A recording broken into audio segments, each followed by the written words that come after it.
السلام علیکم. میں ہوں خباب سجاد. اور بس وہ میں نے بتایا تھا پہلے بھی طبیعت کی خرابی ہے، اس کی وجہ سے کچھ چیزیں ایسی نہیں آ رہی. ریکارڈنگ آ رہی ہے، آپ اس کو سنیں گے. ضروری نہیں ہے کہ آپ لوگ میری شکل دیکھیں اور میرے انداز کو دیکھیں، اس کو سنیں اور سمجھیں. اور یہ بھی ایک مولانا جلال الدین رومی رحمۃ اللہ علیہ کا ایک واقعہ ہے، لیکن اس میں بہت زیادہ حقیقت ہے. کچھ لوگ ان سے اعتراض کرتے ہیں، لیکن میں ان سے بہت محبت کرتا ہوں، اور مجھے امید ہے کہ اللہ کے رسول اور صحابہ کرام اور اہل بیت بھی ان سے بہت محبت کرتے ہیں. تو اس کا جو انہوں نے عنوان لکھا ہوا، وہ لکھا ہوا ملائکہ کی غذا صرف عشق خدا بندی ہے، جو کہ میں بار بار کہتا ہوں کہ ذکر کریں عشق خدا بندی، اس سے ہی آپ کو ملے گا انشاءاللہ تعالی.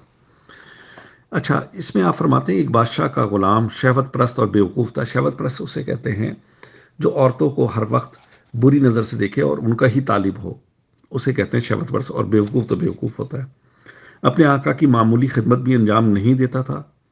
وہ غلام اپنے آقا کو بدخواہ تھا اور اپنی اس عادت سے بخوبی واقف تھا. مثلا کہ دیکھیں، ہمارے گھر میں کام کرنے والے ملازم بھی ہوتے ہیں. اس ٹائم پہ آقا کہا جاتا تھا مالک کو. اب اس کو آقا کہنا مناسب نہیں سمجھا جاتا. مثلا آپ کے جو بھی گھر میں نوکر ہیں، آپ ان کے آقا ہیں، تو وہ ان کو بھی نہیں اچھا سمجھتا تھا. آگے آپ فرماتے ہیں کہ بادشاہ نے اس کی تنخواہ کم کر دی تھی اور کم عقل اور لالچی تھا، اس لیے سرکشی پہ اتر آیا تھا. اگر وہ عقل مند ہوتا تو خود پر نگاہ ڈالتا اور اپنی کوتاہی کو معافی بادشاہ سے مانگتا. اس غلام کی مثال اس گدھے کی سی تھی جس کی ایک ٹانگ پر پٹی بندھی ہوئی تھی، پھر بھی وہ شرارت کرنے سے باز نہیں آتا تھا. ہر وقت کسی نہ کسی طریقے سے مالک کو تنگ کرنے لگتا تھا. حالانکہ اس کی ٹانگ خراب تھی، لیکن پھر بھی وہ تنگ کرتا رہتا تھا. اور اس کی کمینگی کی وجہ سے اس کی باندھی گئی تو، اور شرارت سے باز آ جاتا، لیکن یہ نا ان کے باطن کے اندر، ان کے اندر شرارت اور خباثت ہوتی ہے. پتہ نہیں اللہ نے ان کی خمیر کے اندر ہوتی ہے کیا ہوتی ہے. بہرحال اللہ عز و جل نے فرشتوں میں صرف عقل رکھی ہے، اور اس عقل کا تقاضا ہے کہ وہ صرف اطاعت اور بندگی بجا لائیں. لہٰذا یہی وجہ ہے کہ فرشتے سے گناہوں کا سرزد نہیں ہوتا. حیوانات میں صرف شہوت، حرص رکھی چاہیے، جنسی ہو یا کھانے پینے کی. انسان میں عقل اور شہوت دونوں رکھی ہیں، اور ملائکہ غذا صرف عشق خدا بندی ہے، جو کہ ہمارا بھی ہونا چاہیے. ہمیں ملائکہ سے اوپر رکھا گیا ہے، لیکن ہم نہیں سمجھتے اس بات کو. ہم جو بھی کچھ کر رہے ہیں، ہم آج بیج بوئیں گے ذکر الہی کا، آہستہ آہستہ وہ درخت بن جائے گا، اور اس سے ہماری بخشش بھی ہوگی، اور جو کہ ملائکہ کی غذا ہے وہ بھی ہو جائے گی انشاءاللہ. انسان میں عقل اور شہوت دونوں کو جمع فرمایا ہے.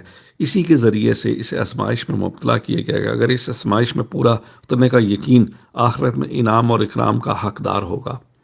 ہمیں خود اپنے فیصلے لینے چاہیے، کہاں سے ہمیں بھاگنا ہے، کہاں سے نہیں بھاگنا، کہاں پہ ہمیں گناہ چھوڑنے ہیں. ہر جگہ پہ گناہ چھوڑنے ہیں ایکچولی، لیکن یہ کہ آہستہ آہستہ، ایک دم نہیں ہوتا. کیونکہ اللہ تعالیٰ نا انسان کو آزمائش میں مبتلا کرتا ہے، لیکن جب انسان اس میں پورا اترتا ہے تو اس کے لیے انعام اور اکرامات، اس کی اولاد نیک صالح، اور اس کے لیے روز محشر بہت زیادہ مقام رکھا گیا ہے. دنیا شہوت اور لالچ کو ترک کرنے کا نام جو ہے نا، وہ تقوی ہے. اب میں یہاں پہ یہی سمجھتا ہوں کہ انسان کو نا ہر حال میں اللہ کی رضا کے لیے راضی رہنا چاہیے، اور کچھ بھی نہیں ہونا چاہیے. اور آپ کسی بھی لباس میں ہوں، کسی بھی دنیا کے کام میں ہوں، لیکن صرف ذکر الہی کرتے رہیں. اسے ہی کہتے ہیں ملائکہ کی غذا، کیونکہ ملائکہ اور کچھ کام نہیں کرتے، صرف ذکر الہی کرتے ہیں. تو میری آپ لوگوں کو صرف ریسپیکٹس، جسے کہتے ہیں نا، ایک بار بار ایک ہی التجا ہے، ریکویسٹ ہے، وہ یہ ہے، صرف ذکر الہی.